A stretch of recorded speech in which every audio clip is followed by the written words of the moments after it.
Hello दोस्तों, स्वागत है आपका हमारे YouTube channel Uttarakhand next exam में। दोस्तों, मैं एक बार पुनः से आपके सामने सागर दहनी कुछ महत्वपूर्ण नोट्स को लेकर के आया हूँ, जो कि एनिमल किंगडम में हम थर्ड फाइलम पढ़ेंगे। थर्ड और फोर्थ फाइलम, दोनों फाइलम को हम यहाँ पे इंक्लूड करेंगे।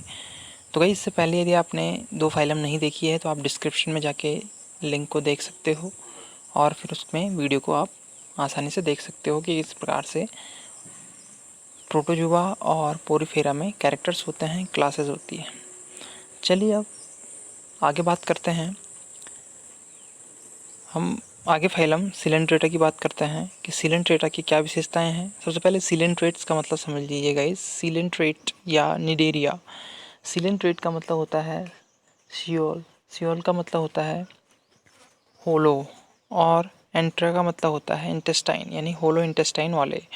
अब देखिए गाइस, यहाँ पे कुछ विशेषताएं दी हुई है, जैसे अरीय सम्मिति तथा द्विस्तरीय, यानी ये अरीय सम्मिति वाले होते हैं और द्विस्तरीय डबल लेयर्ड होते हैं, अर्थात इनमें ectoderm and mesoderm, ectoderm and endoderm दोनों पाए जाते हैं। नेक्स्ट देखिए, बाहरी एक्टोडर्म और अंतः गैस्ट्रोडर्म या एंडोडर्म कहलाती है। इनकी जठर वाहिनी गुहा सिलेंट्रॉन कहलाती है, यानी कि जो जठर वाहिनी होगी वो सिलेंट्रॉन कहलाएगी। और सबसे इंपॉर्टेंट पॉइंट है गाइस कि एक्टोडर्म में दंश कोशिकाएं पाई जाती है। दंश कोशिकाओं का मतलब ऐसी कोशिकाएं जो कंटक समान होती है, ठीक, जिसकी मदद से ये आधार पर चिपके होते हैं, कांटों के समान होती है और अपनी आत्म सुरक्षा साथ में भोजन पीने से प्राप्त करते हैं। यानी कि कोई भी शिकार होगा इनका तो उन्हें इनकी सहायता से उन्हें मार करके का शिकार करते हैं, और साथ ही ये किसी आधार पर इसी की सहायता से, इन कांटकों की सहायता से, कांटों की सहायता से चिपके होते हैं। आगे देखिएगा, इनमें बहुरूपता मिलती है। ये बहुत इंपॉर्टेंट है, इसका एक प्रॉपर्टी है, इनमें बहुरूपता मिलती है। बहुरूपता का मतलब पॉलीमॉर्फ, यानी कि पॉलीमॉर्फिज्म का मतलब कि ये समय समय पर चेंजेस आते रहते हैं इनमें। जैसे हाइड्रा हो गया, तो इसमें क्या होती है, चेंजेस मिलती है हमें समय समय पर। तो पॉलीमॉर्फ का एक बहुत अच्छा उदाहरण है। आगे देखिए, जीवन चक्र मेडुसा प्राउस्ता की प्रमुखता के आधार पर इन्हें 3 वर्गों में बांटा गया है। तो इनके मेनली 3 वर्ग होते हैं। देखते हैं कौन कौन से क्लास हैं। फर्स्ट क्लास आपके पास हाइड्रोजोआ है, सेकेंड स्काइफोजोआ और लास्ट है एक्टिनोजोआ। तो गाइज इंपॉर्टेंट है, प्रत्येक का आपको एक एक उदाहरण मालूम होना चाहिए, जिससे आपको आसानी से आप ढूंढ सको कि कौन सा पेयर सही है, कौन सा पेयर गलत है। तो देखिए गाइज, यहाँ हाइड्रोजोआ की बात करें तो हाइड्रोजोआ से ही स्पष्ट हो रहा है हाइड्रा नाम, तो आपको इसमें हाइड्रा याद रखना है खाली। तो चलिए आगे हम इसकी बात करेंगे। तो आ जाइए गाइज हाइड्रोजोआ। तो हाइड्रोजोआ में कुछ उदाहरण दिए हुए हैं, जैसे हाइड्रा, ओविलिया, मिलीपोरा, फाइसोलिया तथा पॉपिन। तो गाइज इनका नाम यदि आप याद रखोगे तो ठीक है, नहीं तो आपको कम से कम 2 नाम याद रखने हैं, हाइड्रा और ओविलिया इंपॉर्टेंट है हाइड्रोजोआ से। हाइड्रोजोआ की एक मुख्य विशेषता, इसमें पॉलीमॉर्फिज्म का गुण पाया जाता है, यानी बहुरूपता। तो ये बहुरूपता हाइड्रा आप समझ सकते हो।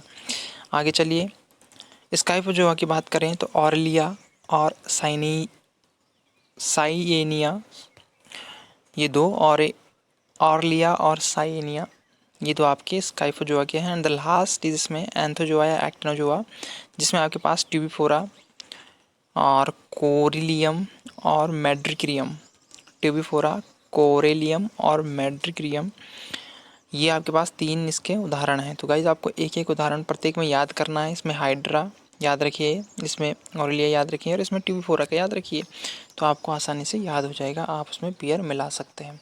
चलिए आगे बात करते हैं। नेक्स्ट आपके पास नेक्स्ट है प्लेटी हेलेमिंथेस। देखिए गाइज, पहले इसका मतलब समझिए। प्लेटी हेलेमिंथेस का मतलब होता है प्लेटी, ग्रीक वर्ड है Platyhelminthes. Platy means flat and helminthes means worm, यानी कि फ्लैट वॉर्म या चपटे कृमियों वाला संघ भी इसे कहा जाता है प्लेटी हेलेमिंथेस को। आगे बात करते हैं इनकी विशेषताएं। ये त्रिस्तरीय होती हैं, त्रिस्तरीय यानी 3 लेयर्ड होती हैं। इनमें जो आपकी बाहर की लेयर होगी वो गाइज एंटो नहीं होगा बल्कि एक्टो होगा।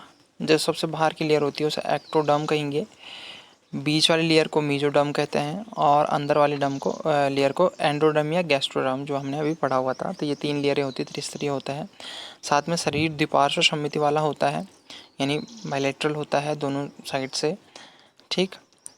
और अधर पृष्ठ की ओर से क्या होता है, चपटा होता है, क्योंकि इसे चपटा कहा जाता है। तो चपटा अंतरांगों के मध्य खालिस्तान रहता है जिसे मेसेनकाइमा कहते हैं। तो इन खालिस्तानों को मेसेनकाइमा, जो अंतरांग होंगे यानी कि इंटरनल ऑर्गन्स होंगे, उनके मध्य एक खालिस्तान पाया जाए जिसे मेसेनकाइमा कहेंगे। आगे देखिए, अभिलागी अंग होंगे जैसे चूषक तथा कांटे पाए जाएंगे। देखिए, अभिलागी अंग का मतलब हो गया शरीर से बाहर, जैसे हम कहते हैं उपांग, तो उसी प्रकार से हम अभिलांगी मान सकते हैं कि जो पोषण में या अन्य चीज़ों में उसकी सुरक्षा करते हैं, किसी भी पर्पज़ से हो सकते हैं, सुरक्षा के पर्पज़ से, भोजन के पर्पज़ से, या हम कहें कि अन्य किसी सतह पर चिपकने के पर्पज़ से। तो यहाँ देख सकते हैं हम, जिनकी सहायता से, देखिए यहाँ कौन कौन से पाए जाते हैं, इनमें चूसक हो गए, चूसक तथा कांटे पाए जाते हैं, जिनकी सहायता से पोषक के शरीर में चिपके होते हैं। ठीक, और फिर चिपके होने के कारण क्या करते हैं, ये सभी देखिए, जो जितने भी आपके प्लेटेल मेंथिज होंगे ये पैरासिटिक होंगे, यानी परजीवी होंगे, शरीर से किसी न किसी कारणवश भोजन प्राप्त करते रहेंगे। ठीक, आगे बात करेंगे, उत्सर्जन के लिए ज्वाला कोशिकाएं पाई जाती है। इनमें फ्लैम सेल्स पाई जाती हैं उत्सर्जन के लिए। याद रखिए, उत्सर्जन इनमें फ्लैम सेल्स के द्वारा होता है, बहुत इंपॉर्टेंट है इसमें। और अधिकांश परजीवी तथा स्वतंत्र जीवी होते हैं। अभी मैंने बात की कि परजीवी होते हैं, किसी न किसी कारणवश चिपके होते हैं। इन प्राणियों को देखिए 3 वर्गों में बांटा गया है, टर्बीरिया, ट्रिमेटोडा और सिस्टोडा। बात करें टर्बीरिया की, तो देखिए टर्बीरिया में प्लेनेरिया और माइक्रोस्टोमम, ये 2 उदाहरण हैं आपके, प्लेनेरिया और माइक्रोस्टोमम टर्बीलोरिया में। इसी प्रकार ट्रिमेटोडा में फैसियोला और सिस्टोसोमा। देखिए यहाँ पे फैसियोला को बहुत इंपॉर्टेंट है यहाँ पे। और लास्ट आपके पास सेस्टोडा, टीनिया और इकानोफोकस। तो ये कुछ नेम्स हैं, कुछ ऑर्गेनिज्म हैं इनमें, जिन्हें आपको याद करना है। तो देखिए ये 2 बहुत इंपॉर्टेंट माने जाते हैं, ट्रिमेटोडा और सिस्टोडा का। यह बात करें फैसियोला का, तो देखिए फैसियोला को लीवर फ्लूक भी कहते हैं। यानी ये ध्यान दीजिए कि हमारे लिवर में, या किसी के भी, जैसे सुअर हो गया या अन्य कोई जानवर हो गया, उसके लिवर में स्थित होता है और लिवर फ्लूक के नाम से जाना जाता है।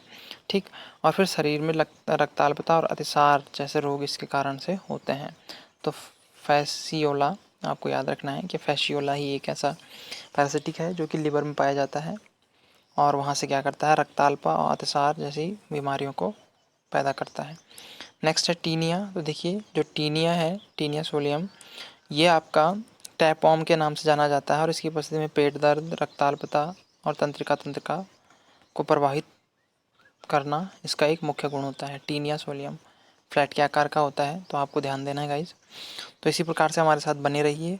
आगे वीडियो देखने के लिए चैनल को सब्सक्राइब करें, लाइक का बटन दबाएं और वीडियो को ज़्यादा से ज़्यादा शेयर करें। Okay, thank you guys.